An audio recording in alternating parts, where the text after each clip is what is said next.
Hello viewers, welcome to Sharma's physics class. चलिए आज Newton's law को आगे बढ़ाते हैं और एक एग्जांपल से मैं आपको समझाने की कोशिश करता हूँ। ठीक है, एग्जांपल है ऐसा, एक सरफेस पे एक ब्लॉक रखा हुआ है m1 मास का और वो इस तरीके से कुछ अरेंजमेंट है। ठीक है, ये m2 मास है। ठीक, m2 is greater than m1। m2 जो है वो 10 kg है, m1 जो है 8 kg है। ठीक है, तो हमें m2 का एक्सेलरेशन पता करना है। ठीक है, एक्सेलरेशन ऑफ m2 क्या है ये हमको पता करना है। गिवन है स्ट्रिंग इज मासलेस। ठीक है, इस स्ट्रिंग का कोई मास नहीं है। ठीक है, अब इसमें हमको m2 का एक्सेलरेशन पता करना है। m2 कहाँ एक्सेलरेट होगी? ये 8 kg है, 10 kg, ऑब्वियसली ये 2 kg भारी है तो ये नीचे की तरफ एक्सेलरेट होगा। ये हमने इतना प्रॉब्लम से इन्फर कर लिया।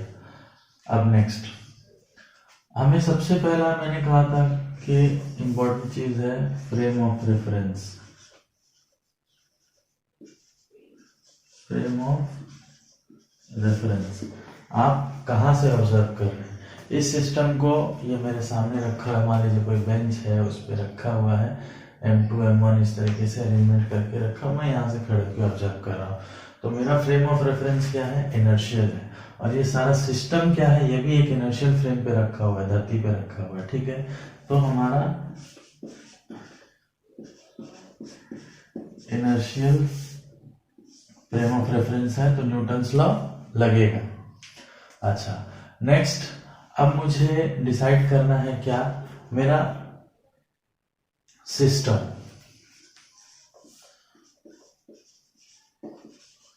डिसाइड सिस्टम, सिस्टम डिसाइड करना है। सिस्टम डिसाइड करना है का मतलब क्या है?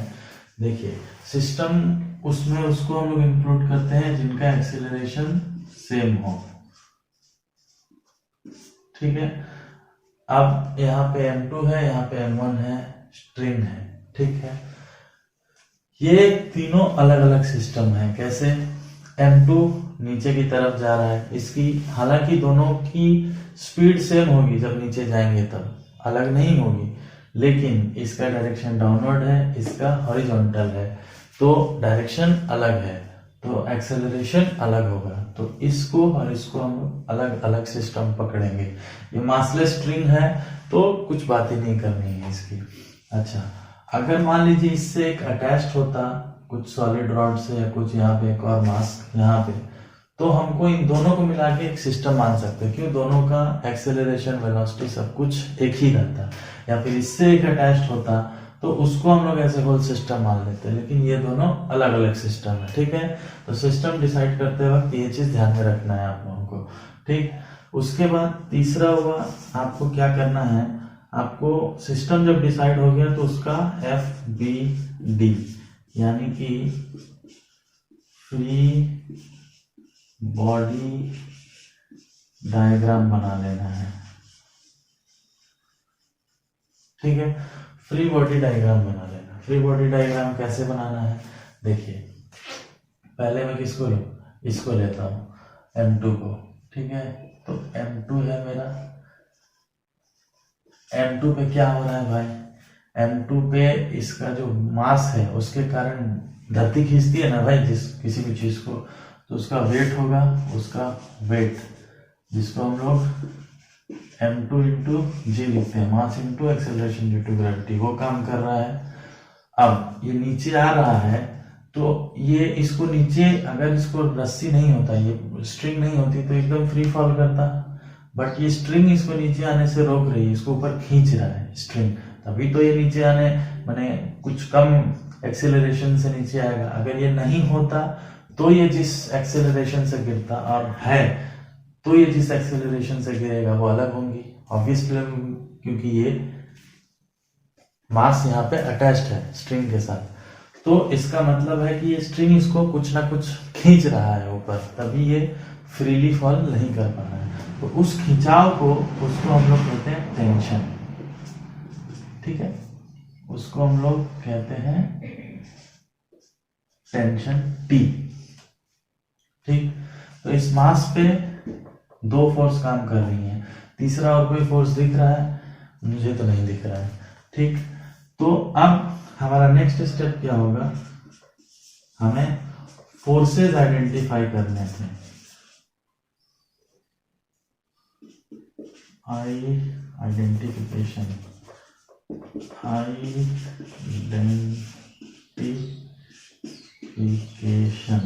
फोर्स को आइडेंटिफाई करना है। और उसके बाद क्या करना है, फोर्स हमने आइडेंटिफाई कर लिया, एक इसका मास है, एक इसका टेंशन है। उसके बाद हमको क्या करना है, इक्वेशंस लिखने हैं, राइट इक्वेशंस लिखने हैं।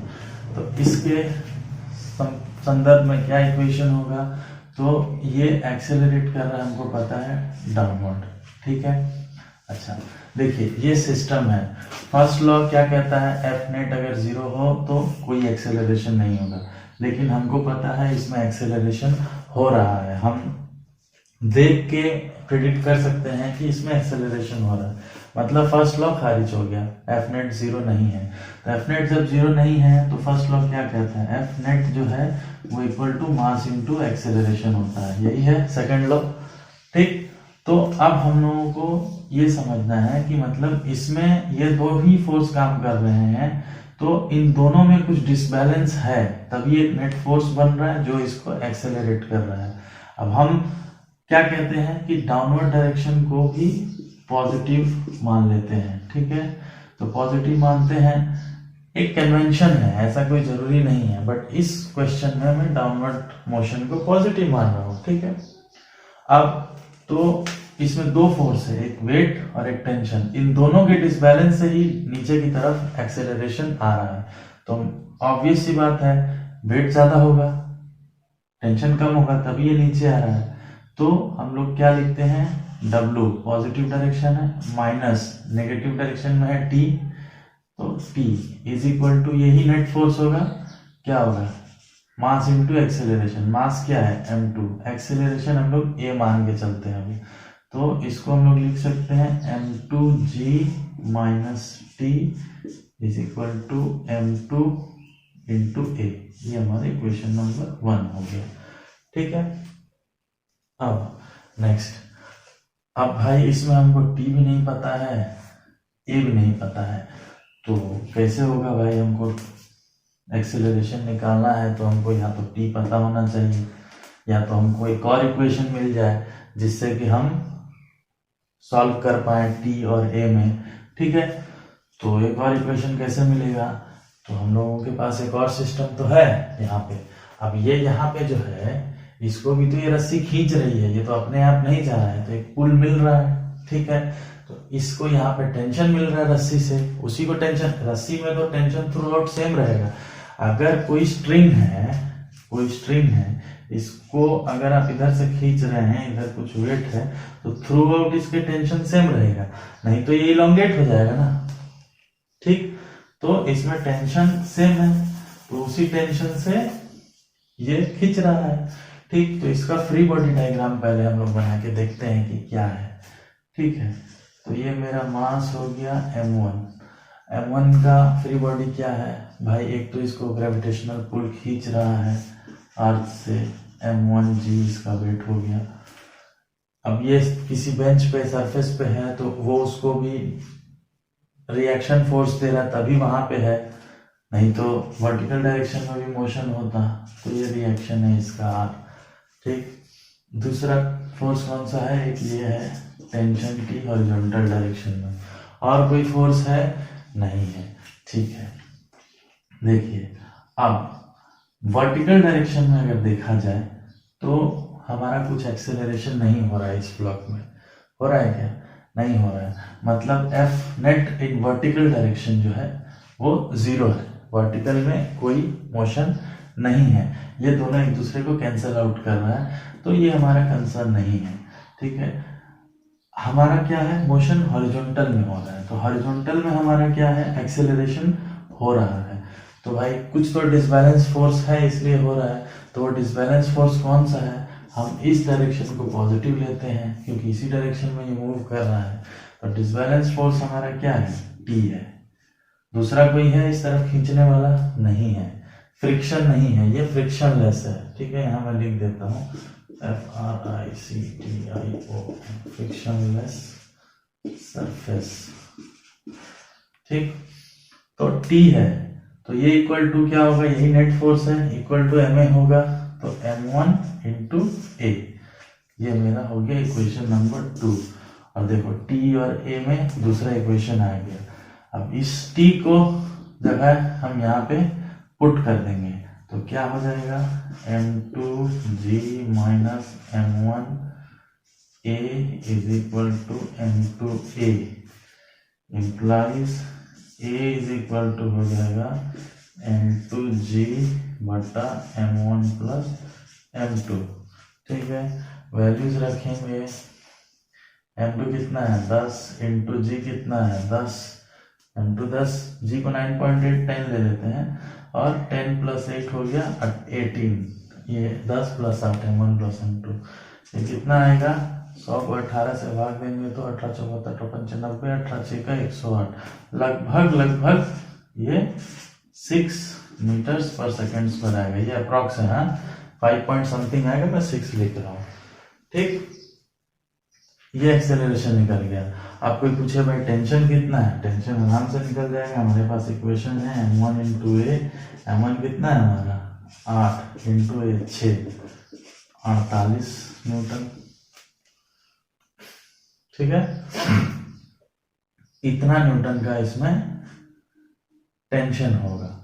ठीक, टेंशन भी निकल गया, एक्सेलरेशन भी निकल गया।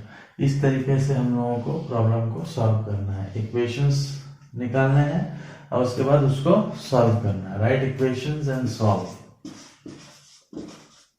यहां तक कोई किसी को डाउट, कुछ चीज समझ में नहीं आया हो, हमने इस वर्टिकल को इक्वेशन में जरूरत ही नहीं पड़ी क्योंकि एक दूसरे को कैंसिल आउट कर रहा है और इसका मोशन में कुछ काम भी नहीं है, तो हमें अननेसेसरीली ये मुझे लिखना ही नहीं चाहिए था, बट मैं समझाने के लिए बताया हूँ। ठीक है, ये भी फोर्सेस है बट यहाँ पे इसका कोई मीनिंग नहीं है।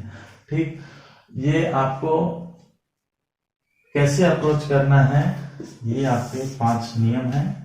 नियम मतलब ऐसा कुछ नहीं है, पर इस तरीके से अप्रोच करेंगे तो आप लोगों को क्वेश्चन सॉल्व करने में आसानी होगी। ठीक है, आगे हम लोग और भी एग्जांपल देखेंगे, अभी के लिए इतना काफी है। ठीक, थैंक यू।